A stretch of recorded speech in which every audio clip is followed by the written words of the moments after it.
All right, at 7 o'clock, I'd like to call the meeting to order. Please rise for the pledge. Pledge allegiance To the flag of the United States of America and to the republic for which it stands, one nation under God, indivisible, with liberty and justice for all. Mike even working? Just haven't. I've been a civilian for too long. Okay, roll call. Everybody's present. Is this thing working at all? The mic? Okay. I will just talk loud. Approval of the minutes. The regular meeting minutes of December 2nd, 2021 were provided for review. I need a motion to approve the regular meeting minutes of December 2nd, 2021 as presented. So moved. Second. I have a motion and a second. Call the roll. Yes. Yes. Yes. Yes. Yes. Abstain. Yes. Yes. Motion passed. Audience participation. Is there anyone in the audience who'd like to address the council on an item that is not on the agenda?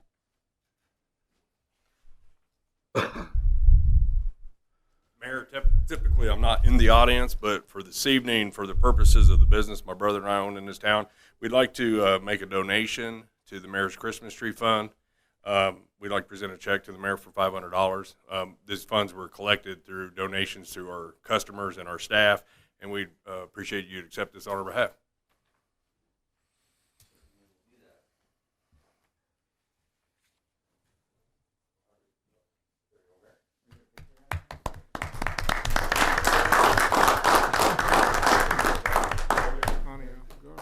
Quick, somebody get a picture. Now everybody's getting a picture. We go from nobody to everybody. That's the one that counts. Wait, they weren't smiling. Try it again. That's the one that counts right there. You didn't get us. That's the one that we get a picture. Oh, well, I think it'll be pretty. Of course, just a pretty crowd. All right, thank you very much.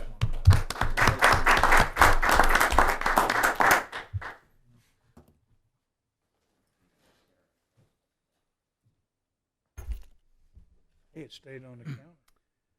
Okay, presentations is next. Tonight we have a briefing from the Register of Deeds office. Ms. Mashburn, the floor is yours. No. So do we have the? I think, does the council have their, we are getting the copies right now. Packet. Oh, I think, you mean these? Or the So briefing? technology is wonderful when it works, and when Yes. it doesn't, we improvise. We're having Well, some I'm technical Terry difficulties. Lois Mashburn. I'm Register of Deeds for Leavenworth County, and it's a pleasure to be here. Thank you for having me. The first thing I wanted to talk to you about is our program Property Fraud Alert. This is a free community service that I offer out of my office. If you've ever heard of LifeLock or Title Lock, it's pretty much the same thing except you don't have to pay for it. When the fraudsters come in and they try to file a bogus lien or a bogus deed, you would get an immediate notification. The subscribers are all compared against the activity in my office for the day. And the reason that's important is from the time that they file a bogus lien or a bogus deed until they get caught is when they get all their nefarious actions done. If you know about it immediately, you're going to be able to contact your mortgage lender, you're going to be able to contact the sheriff, you're going to be able to open up a case and contact your attorney. So since I started in January, we have added over 5,000 subscribers to the Property Fraud Alert program. And the reason that's important is it has an exponential protection factor. The more people that know about it, the more it filters out into the community, and also the bad guys catch wind of it too. And it doesn't look so appealing for them to try it. Thank you. So we don't determine whether this is legal or illegal activity. If you came in and you filed a transfer on death deed, you would get a notification.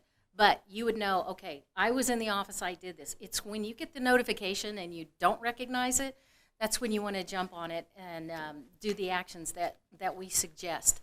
You receive 2 emails. One's a subscription, and one is instructions from myself on what an actual property fraud alert format would look like.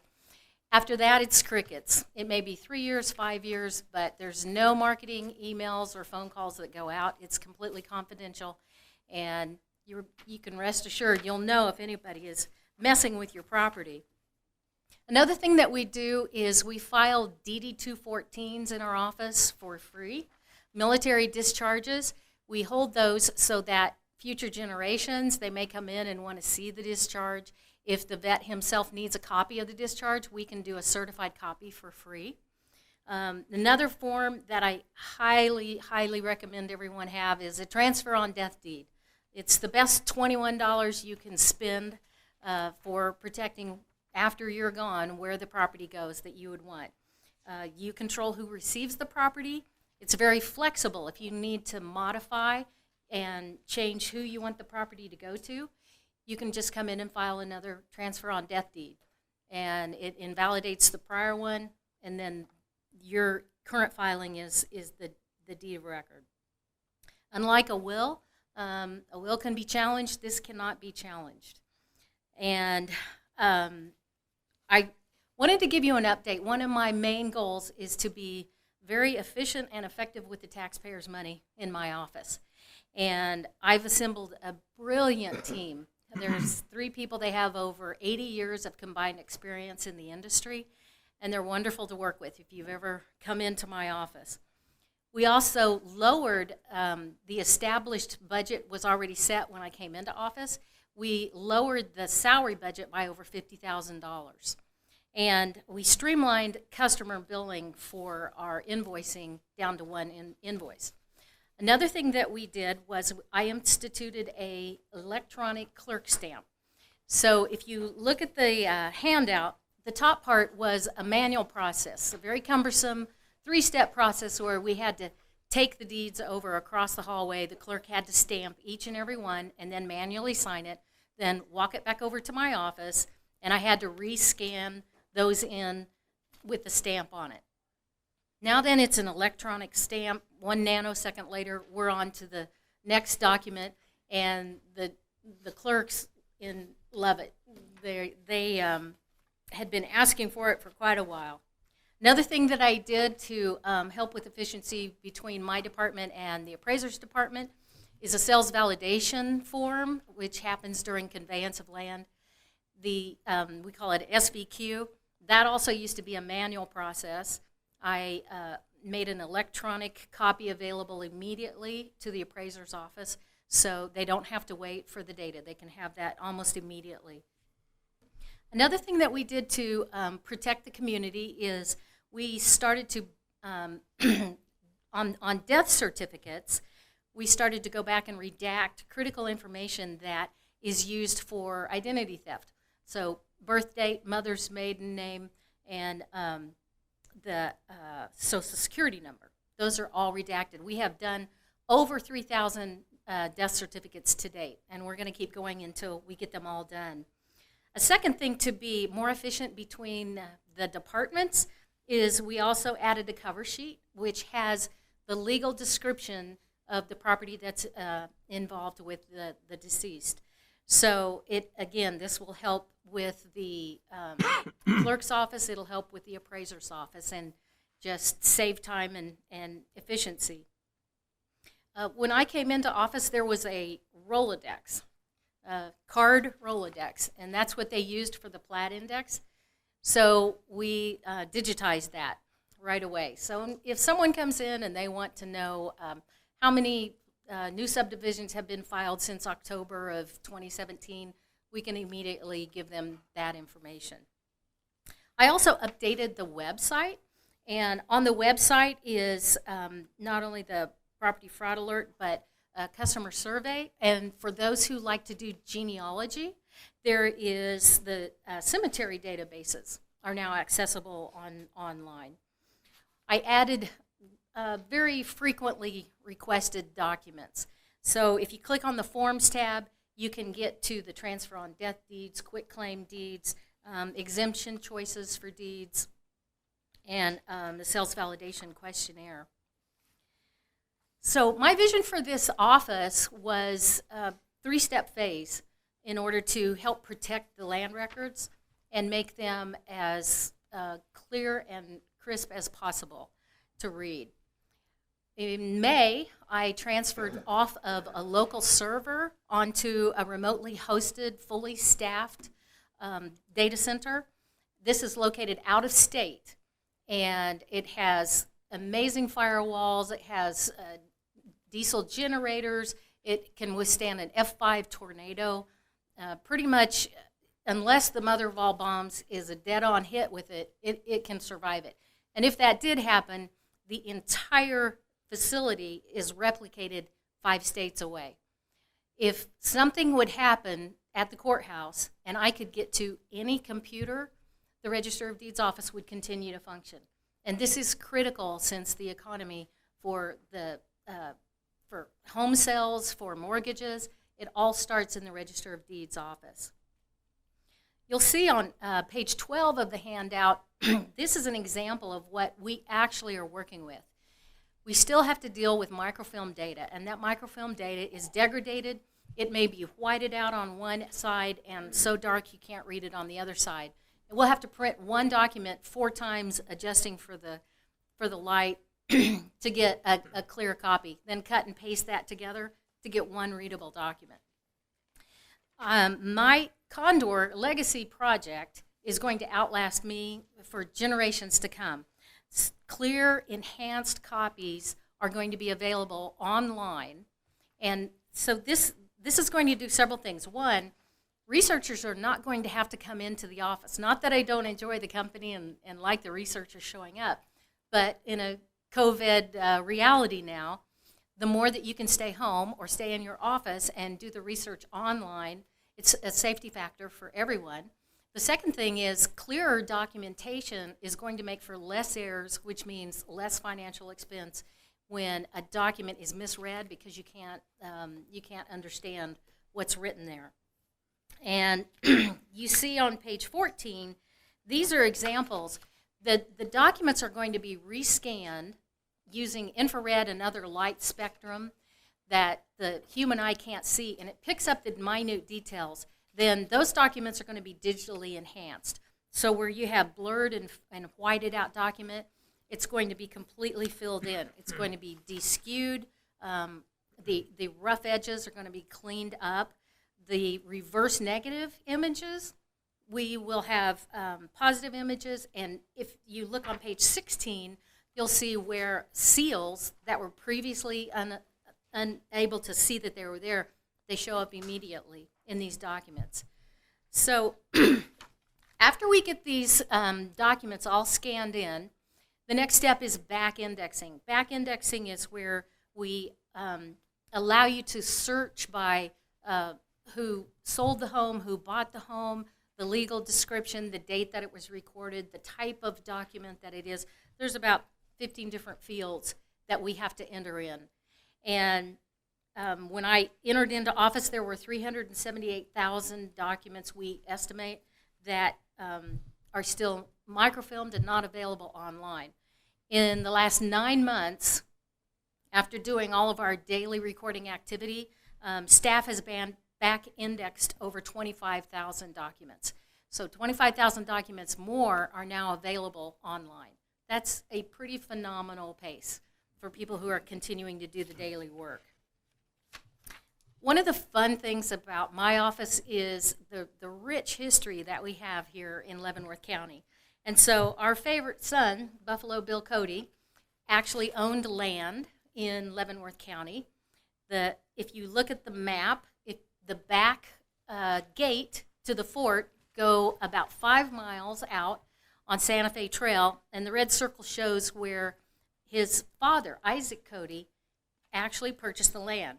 And it's a little hard to read because it's a very old document, but the land trust was signed by President Buchanan, and the top blue arrow shows that it went to Isaac Cody, when Isaac Cody then transferred the property to his 3 children.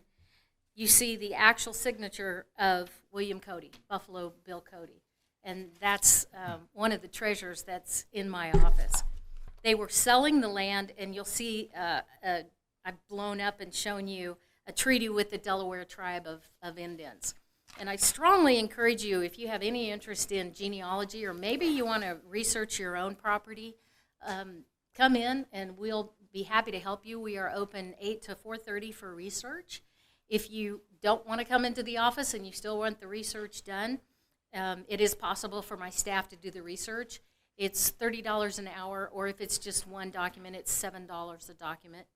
We do have the option to do research online through what's called Tapestry, but that's a limited search because only what's online right now is available. We are working as quickly as possible to get all of our documents back indexed and online. So I will stand for questions if there are any. I'm curious about your cemetery database.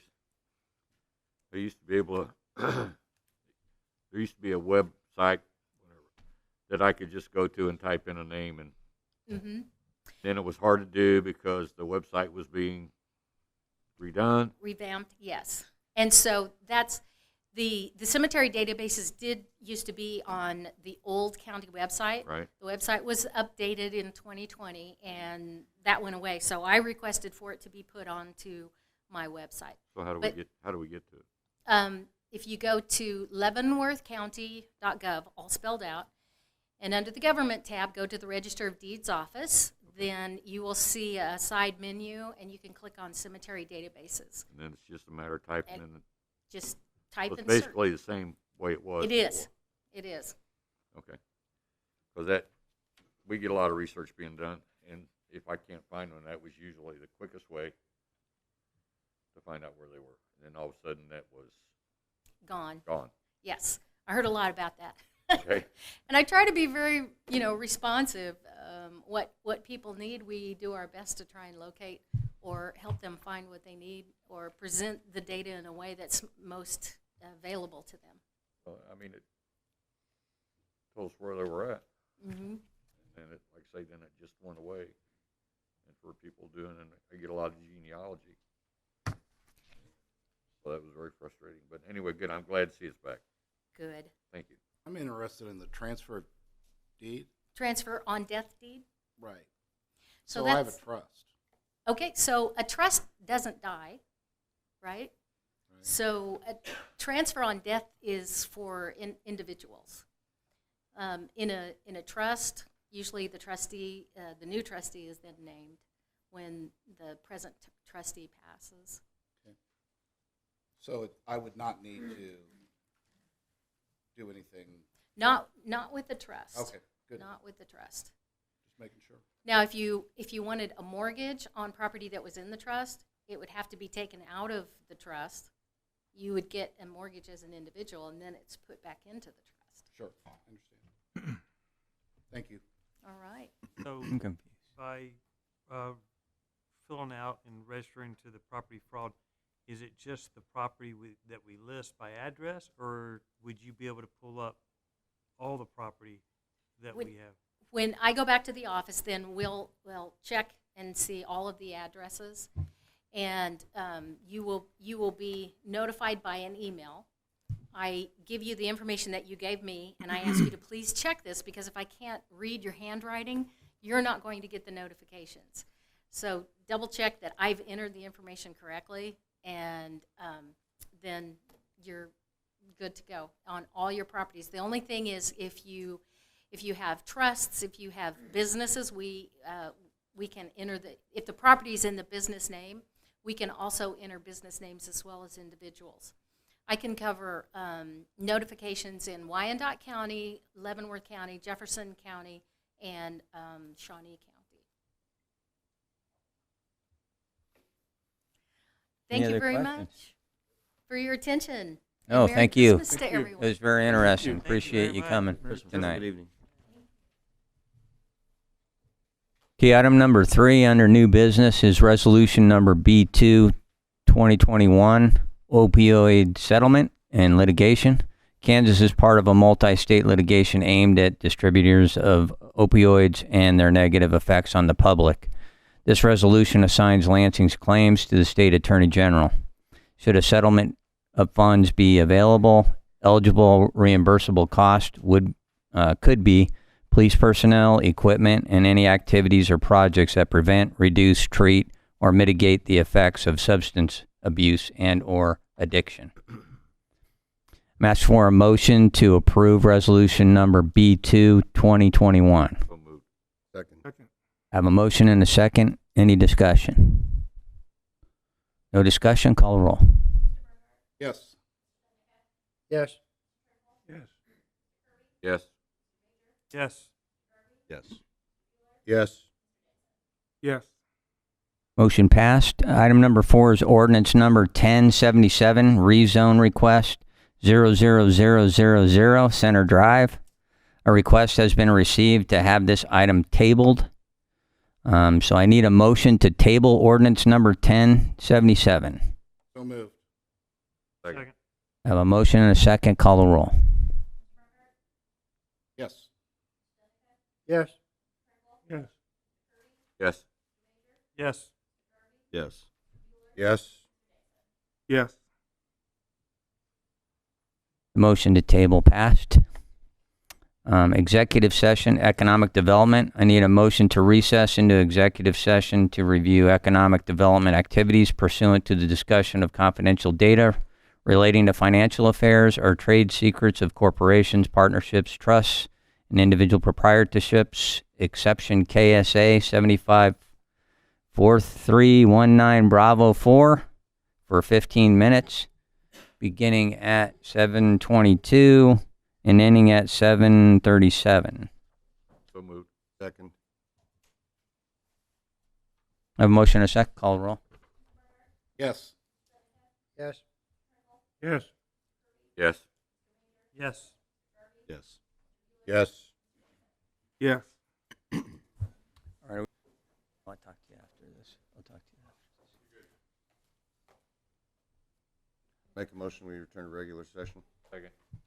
I have a motion and a second to return to regular session. Call the roll. Yes. Yes. Yes. Yes. Yes. Yes. Yes. Yes. Report, city attorney.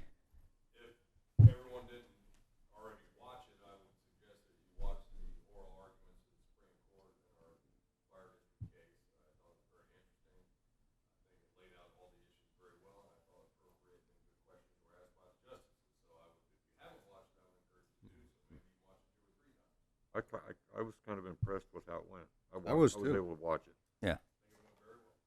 I like the judge. He said if that's what they want to do, and just let 'em, I mean, we followed the. So I was encouraged by some of the. Greg, how do we watch that? I'm sorry, I should have mentioned that. It's Saracen, Google, Kansas Supreme Court, and it takes you to their website and it archives arguments. you sent a link. It was on December 15th. Right. It's, you said something, right?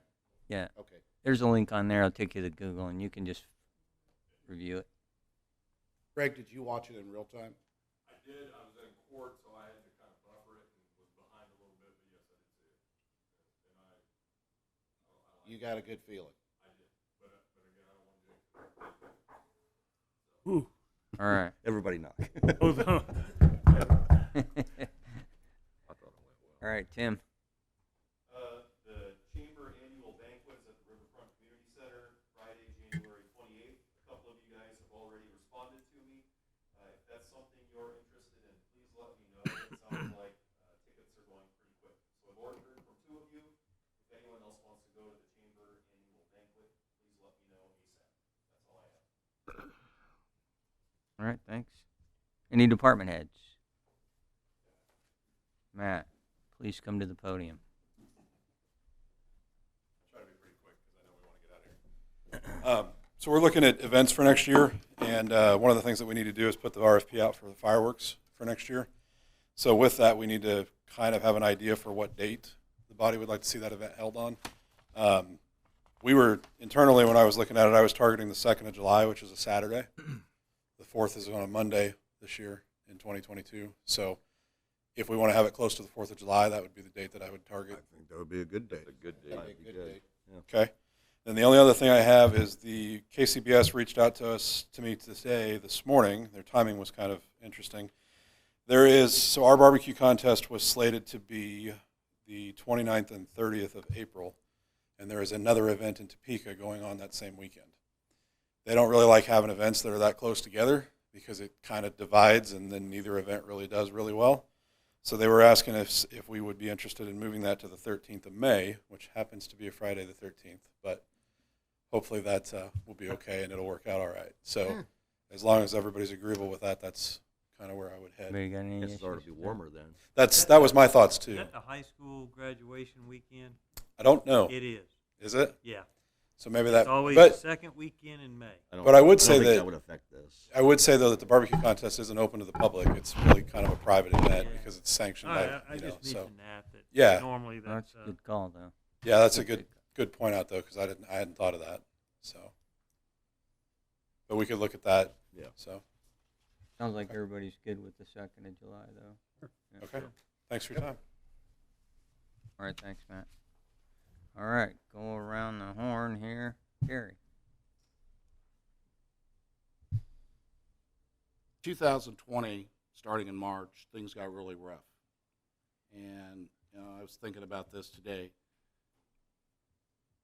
This city has gone through a tough year in 2020, 2021, yet we flourished, we've worked together.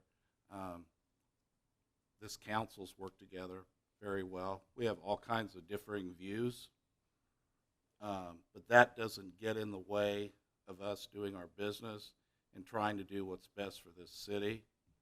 And I certainly hope that continues. I'd also like to thank Ron Dixon for stepping in. It's been a pleasure to serve with you. Wish I'd have got to know him better. Hope I will, even though he won't be on the council. And I'd also like to wish everybody a Merry Christmas and a Happy New Year. That's all I have, Mayor. All right, thanks, Gary. Don. Kind of hard to follow an act like that. I just want to wish everybody in Lansing, staff, and everybody here a very Merry Christmas and a Happy New Year. Have a safe holiday. Thank you. Thanks, Don. Dave. Wish everybody a Merry Christmas and all the staff and Ron. Been a pleasure. Good to see you down the road, brother. Be safe. I will. Thank you. Good, Dave. I give the rest of my time to my compadre. All right. Gene, that's you. I couldn't add any more than what's already been said, except I'll tell you that I'm going to take a vacation. You won't see me till next year. All right. Thanks, Gene. Hard to follow Marcus, that one. I know. Hard to follow that one. I've had it. I Hey, won't be back. appreciate the Ms. Marshburn giving a presentation tonight. Thanks, Ron. I've enjoyed it. Wish you the best. Can't wait to look forward to seeing you at the place down in Leavenworth sometimes in the evenings. Watch you play and sing. Thank you. Um, Thank you. Chief, to you and all the first responders, look, we're all talking about Christmas and New Year's, and this is probably one of the most dangerous times of the years, and your folks are out there serving us day and night, and I can't thank you enough for all of what you guys provide for us. Thank you very much. Tim and city staff, thank you very much. I hope you all have a Merry Christmas and a Happy New Year to all of us on the city council. And thanks, Mayor. That's all I got. Yes. Thanks, Ron. Appreciate you serving with us. I'm sure the Lansing residents appreciate your service to them. You know, we don't get enough thank yous from the community for what we do. You know, we get it in money, though, right? Just kidding, of course. But, yeah, I want to also wish everybody a Merry Christmas and a Happy New Year. I actually went to the Mayor's Christmas tree lighting last weekend, was it? Or was weekend before? Which was it? Whatever it was. But Just yeah. a couple weeks ago. They're starting to blend now, but it was a good time. It was an awesome time. Lansing High School was there, the choir was there, and they actually talked about Brian White being nominated for the Northeast Choir Director of the Year, and he actually won that award. So congratulations, Brian, on your award. That's pretty cool. So that's all I got. Before we go to, no, go ahead, Greg. Ron, best of luck. Thank you. Thank you for helping support Ward 4. Greg, thank you for the donation to the Mayor's Christmas Tree Party. And in case everyone wasn't aware, Greg lost his brother on Sunday So our condolences to you and your family. On this day, 1773, members of the Sons of Liberty, disguised as Mohawk Indians, boarded ships and dumped hundreds of crates of tea into the Boston Harbor to protest the tea tax. Merry Christmas, Happy New Year, and that's all I have, Mayor. Okay, before I go to you, Ron, I'd like to thank you. Especially you took my seat, right? I mean, you filled in, and you did a great job, and we're really happy to have you on the council. I just want to wish everybody out there, the staff, especially Merry Christmas and a Happy New Year. And I will now go to Ron for your comments, Ron. Well, I would just like to thank the council for an opportunity to serve, as well as the citizens of Lansing. And I want to wish all of you a very Merry Christmas, as well as the citizens of Lansing. And I'm going to do it this way. I wish you a Merry Christmas. I wish you a Merry Christmas. I wish you a very Merry, Merry Christmas. And a Happy New Year. And with that, I move that our meeting be adjourned. Second. I have a motion and a second to adjourn. Call the roll. Take center stage. Now I know why he went last. Nobody could come follow that one. I'm sure glad you didn't go first. Me too. Vote. We have to vote. Yes. Yes. Yes. Yes. Yes. Yes. Yes. Yes. We are adjourned. Go Chiefs! And he gets the last word.